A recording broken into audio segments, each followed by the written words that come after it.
¿Cómo puede jugar Venezuela contra Bolivia en la altura del Alto? Más de 4.000 metros de altitud. Vamos a hablarlo ahora.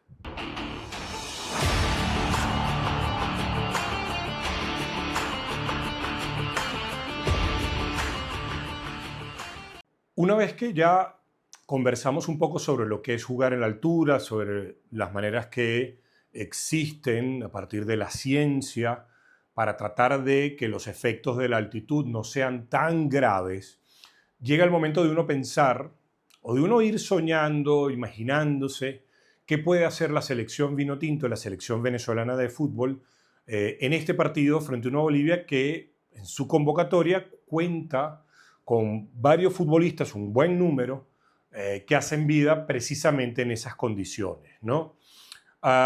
Y ustedes y todos somos libres de imaginar nombres, de imaginar incluso hasta esos esquemas posicionales, si hay que jugar con 5 en el medio, con 5 en el fondo, si hay que jugar con 2 extremos muy rapiditos, con algún delantero que sepa pivotear y aguantar un poco la pelota, etc. Pero yo vengo a hablar de algo que ha sido recurrente y seguirá siendo recurrente en este canal, y está referido a la ubicación de los futbolistas.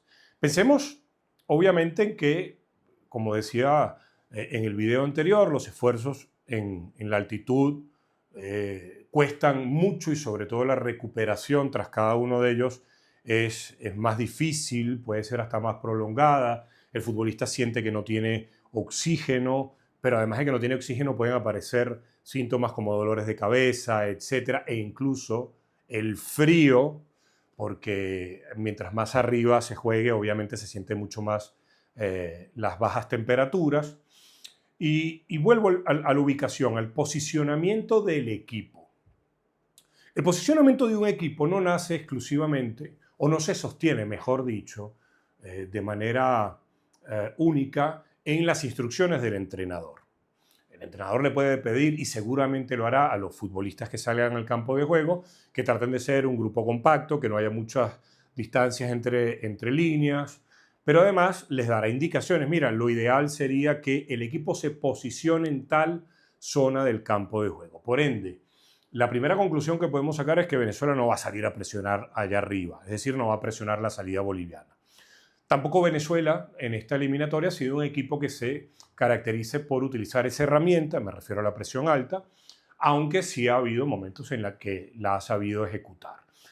Tampoco veo Venezuela presionando en el centro del campo, sí un poquito más atrás, ni tan pegada al área ni tan cerca del centro del campo, en esa especie de zona intermedia. ¿Por qué?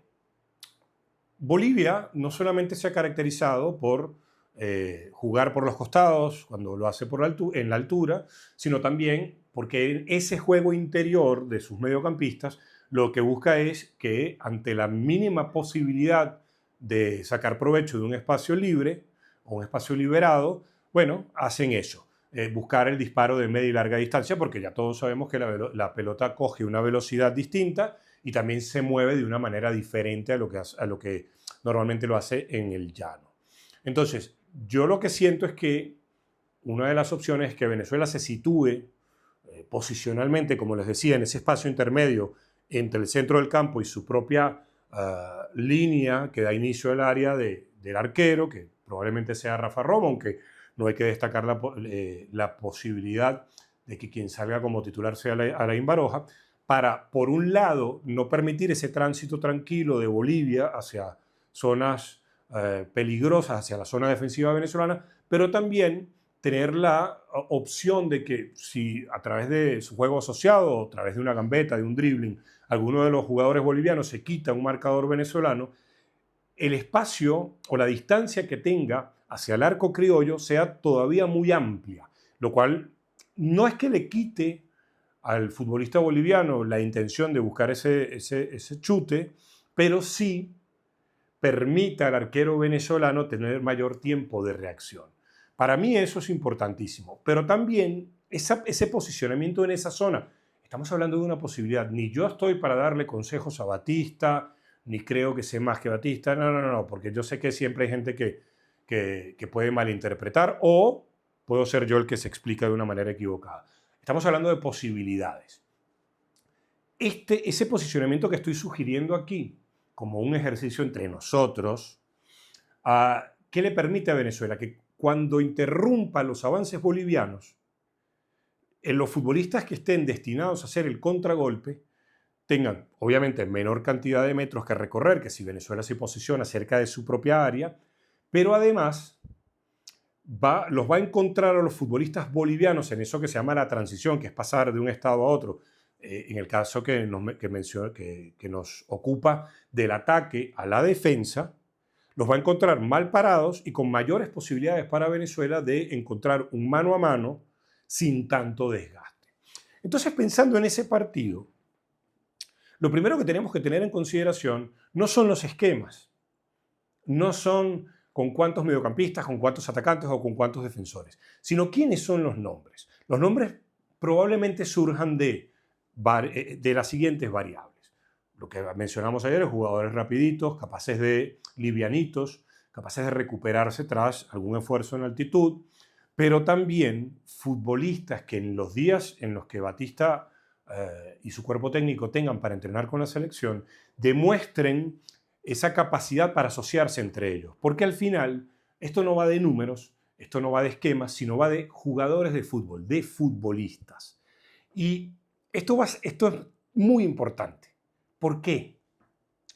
Porque muchas veces el entrenador pide eso. Cuando recuperemos la pelota, seamos inteligentes a la hora de jugarla. Sí, pero el que está jugando es el futbolista, el que siente la presión, y no me estoy refiriendo a todo aquello que lo rodea, sino a la falta de oxígeno. Muchas veces trae como consecuencia que en el furor del partido se busquen la opción más inmediata. Y de repente la opción más inmediata es vamos a tirar la pelota larga. ¿Por qué? Porque también vamos a descansar nosotros. Y yo siempre tengo muy presente la frase de Juan Manuel Lillo de que cuando uno tira un pelotazo de esos, tiene un grave problema. Y es que la pelota siempre vuelve, pero vuelve con el rival. Entonces quizás lo que Batista va a estar buscando son centrocampistas que se relacionen muy bien con los defensores para que, una vez recuperada la pelota, la opción de frenar el partido sea propia de los futbolistas y no sean únicamente una instrucción del cuerpo técnico.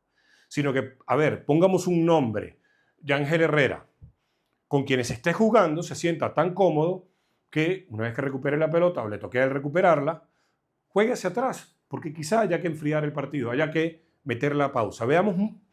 Pongamos como ejemplo el Manchester City. No porque a mí me guste Guardiola, que obviamente sí me gusta como entrenador, pero también me ha gustado Mourinho y también me ha gustado Klopp, sino que veamos a veces cuando los partidos son bravos para el Manchester City, ¿qué hace el mediocampista central Rodri? Esta señal. Sí, estamos apurados, pero la única manera de resolver esto es con calma.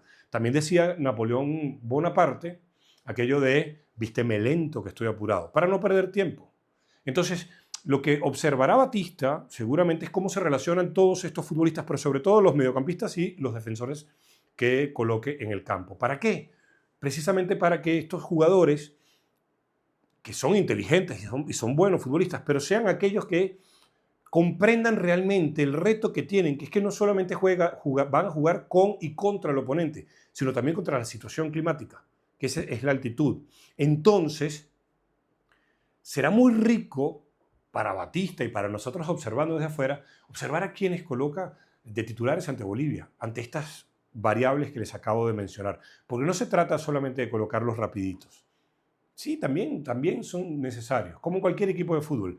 Pero sobre todo va a ser muy importante el centro del campo para que estos futbolistas que lo integren se relacionen entre ellos, se relacionen con los centrales, se relacionen con los laterales, con el propio portero, para que no toda recuperación de la pelota sea un avance acelerado en búsqueda del arco boliviano.